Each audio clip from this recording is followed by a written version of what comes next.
Hi to all. నేను సిద్ధేష్. నువ్వు B pharmacy third year లేదా ఫోర్త్ ఇయర్ స్టూడెంటా? అయితే ఈ వీడియో నీకోసమే. చివరి వరకు చూడు, నచ్చితే మీ ఫ్రెండ్స్కి కూడా షేర్ చేయి. నువ్వు B pharmacy third year student అయితే నువ్వు బీ ఫార్మసీ అయిపోయాక జీపాట్ నైపర్ లాంటి ఎంట్రన్స్ ఎగ్జామ్స్ రాయాలి, ఎం ఫార్మసీ చేయాలి అనే ఆలోచన నీకుంటే ఇప్పటి నుంచే దానికోసం ప్రిపరేషన్ స్టార్ట్ చేయి. రిపీటింగ్ అగైన్, ప్రిపరేషన్ ఇప్పటి నుంచే స్టార్ట్ చేయి. బికాస్ అప్లికేషన్ ఫీజే దాదాపు 3000 పైన ఉంటుంది. రాద్దామని రాసేస్తే అప్లికేషన్ ఫీజు వేస్ట్. నీ అప్లికేషన్ ఫీజుతోనే క్వాలిఫై అయిన వాళ్ళకు స్కాలర్షిప్లు ఇస్తారు. లేదు నేను బీ ఫార్మసీ అయిపోగానే డైరెక్ట్ జాబ్ చేయాలి అనే ఆలోచన నీకుంటే ఒక లింక్డ్ఇన్ లో ఒక ప్రొఫైల్ క్రియేట్ చేసుకొని లింక్డ్ఇన్ యాప్ లో యాక్టివ్ గా ఉండడం స్టార్ట్ చేయి. బికాస్ లింక్డ్ఇన్ లో యాక్టివ్ గా ఉండడం వల్ల ఏమవుతుందంటే అసలు నీకంటూ ఉన్నటువంటి రోల్స్ ఏంటి, అసలు వేకెన్సీస్ ఎక్కడ పడుతున్నాయి, అసలు ప్రొఫెషనల్స్ ఇచ్చే సజెషన్స్ ఏంటి, రెజ్యూమ్ ఎలా క్రియేట్ చేసుకోవాలి, ఇంటర్వ్యూలో ఎలా ఆన్సర్స్ ఇవ్వాలి, ప్రతి అంశం గురించి లింక్డ్ఇన్ లో తెలుస్తుంది. నువ్వు దాదాపు బీ ఫార్మసీ అయిపోయాక ఒక 2-3 మంత్స్ ఎక్కువగా యూస్ చేసిన యాప్ ఏదో తెలుసా?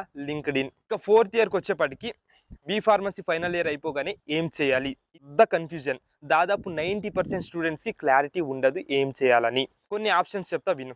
ఫర్ ఎగ్జాంపుల్ 100 మెంబర్స్ స్టూడెంట్స్ ఉన్నారనుకోండి ఫైనల్ ఇయర్లో. అయిపోగానే దాంట్లో కొంతమంది అబ్రాడ్కి వెళ్తారు హైయర్ స్టడీస్ కోసం, ఇంకొంతమంది ఇండియాలో జీపాట్ నైపర్ లాంటి ఎగ్జామ్స్ రాసి మంచి యూనివర్సిటీలో ఎం ఫార్మసీ చేయాలి అని ఆలోచిస్తూ ఉంటారు. ఇంకొంతమంది మంచి ప్రైవేట్ యూనివర్సిటీలో అంటే ప్లేస్మెంట్స్ వచ్చే యూనివర్సిటీలో ఎం ఫార్మసీ చేస్తారు. ఇంకొంతమంది బీ ఫార్మ్ క్వాలిఫికేషన్తోనే ఏదైనా జాబ్ వెతుకోవడానికి ట్రై చేస్తారు. ఇంకొంతమంది ఏం చేస్తారు, వెళ్ళి కోచింగ్ ఇన్స్టిట్యూట్లో జాయిన్ అవుతారు.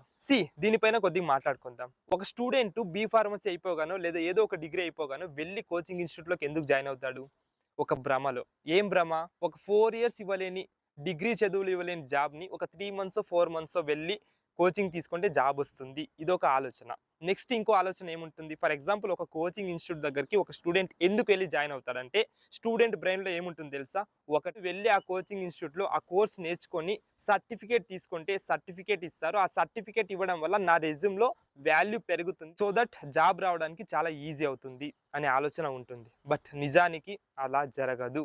అలానే జరిగింటే ప్రతి ఒక్కరు వెళ్ళి కోచింగ్ ఇన్స్టిట్యూట్కి వెళ్ళి జాయిన్ అయ్యి ప్రతి ఒక్కరు జాబ్ చేసేవాళ్ళు, ఎవరు అన్ఎంప్లాయ్మెంట్గా మిగిలే వాళ్ళు కాదు. కాబట్టి సర్టిఫికేట్ ఉంటేనే లేదా సర్టిఫికేషన్ చేస్తేనే జాబ్ వస్తుంది అనే ఆలోచన మానేసి స్కిల్స్ ఇంప్రూవ్ చేసుకోవడం పైన ఫోకస్ చేయి. స్కిల్స్తో పాటు నీ కమ్యూనికేషన్ స్కిల్స్ కూడా ఇంప్రూవ్ చేసుకోవడానికి ట్రై చేయి. ఎక్స్పెక్టేషన్స్ వద్దు, ఎక్కువగా ఎక్స్పెక్టేషన్స్ పెట్టుకోవద్దు. నేను బీ ఫార్మసీ 4 ఇయర్స్ చదివాను కదా, ఇన్ని సబ్జెక్ట్స్ చదివాను, అన్ని ల్యాబ్లు చేశాను, నాకేంటి ఇంత తక్కువ శాలరీ అనే ఆలోచన వద్దు. ఎందుకంటే రియాలిటీ మనకు కూడా తెలుసు. అసలు మన ల్యాబ్లు ఎలా చేసాము, మనం థియరీ ఎలా రాసాము, ఎగ్జామ్స్ కోసం ఎక్కడ చదివాము, టెక్స్ట్ బుక్లో చదివామా, ఇంటర్నెట్లో చదివామా, లేదా ఏదో ఒక పీడిఎఫ్లో చదివామా అనే క్లారిటీ మనకు కూడా ఉంది. అట్ ద సేమ్ టైం మనమే ఆంధ్రప్రదేశ్లో దాదాపు 140+ ఫార్మసీ కాలేజెస్ ఉంటే ఆ 140 కాలేజెస్లో మనకే కొన్ని కాలేజెస్ పేర్లు తెలియవు. ఒకే స్టేట్లో ఉంటున్న మనకే కొన్ని కాలేజెస్ పేర్లు తెలీదు. అలాంటప్పుడు మనం సైలెంట్గా ఉండడమే మంచిది. సో జరిగిందేదో జరిగిపోయింది, అయిందేదో అయిపోయింది, మనం మార్చలేం. ఇప్పుడు నీ ముందున్నటువంటి ఆలోచన ఏంటి, నెక్స్ట్ ఏం చేయాలి అని ఆలోచించాలి. ఒక జాబ్ పైన ఫోకస్ చేసి ఆ జాబ్కి సంబంధించినటువంటి స్కిల్స్ నేర్చుకొని ఒక్కసారి ఆ జాబ్ని తెచ్చుకోవడానికి ట్రై చేసి జాబ్ తెచ్చుకొని ఆ జాబ్లో బాగా వర్క్ నేర్చుకొని ఎక్స్పీరియన్స్ అవ్వు. ఎక్స్పీరియన్స్ అయ్యే కొద్దీ నీకున్నటువంటి పొజిషన్స్ మారుతాయి. అట్ ద సేమ్ టైం ఆ ఫీల్డ్లో గ్రోత్ కూడా ఉంటుంది. సో కాస్త అయినా క్లారిటీ ఇచ్చాను అని నాకు అనిపిస్తుంది. ఈ వీడియో మీకు నచ్చితే మీ